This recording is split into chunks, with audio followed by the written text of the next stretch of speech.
பெரியவா பிரம்மஸ்ரீ வேதபுரி சாஸ்திரிகிட்ட தினமும் 3 முறை சொல்லுமாறு ஒரு ஸ்லோகம் சொன்னார்.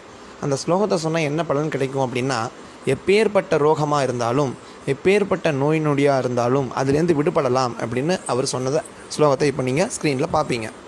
பாலாம்பிகேஷ வைத்தியேஷ பவரோக ஹரேதிச்ச ஜபேன் நாமத்ரயம் நித்யம் மகாரோக நிவாரணம். திருப்பிய சொல்கிறேன். பாலாம்பிகேஷ வைத்தியேஷ பவரோக ஹரேதிச்ச ஜபேன் நாமத்ரயம் நித்யம் மகாரோக நிவாரணம் அப்படின்னு சொன்னார். 3 தடவை இதை சொன்னால் மட்டும் போதும். நம்மளை அண்டி இருக்கிற நோய்கள் எல்லாம் நம்மளை விட்டு நீங்கும். இதை நம்ம மட்டும் வச்சுக்கூடாது. இதனால் அப்படின்னா, எப்போவுமே ஒரு மந்திரமாக இருந்தாலும் ஸ்லோகமாக இருந்தாலும் குழுவாக சேர்ந்து நிறையா பேர் சேர்ந்து சொன்னால் மட்டும்தான் அந்த ஸ்லோகத்தினுடைய மந்திரத்தினுடைய சித்தியே கிடைக்கும்.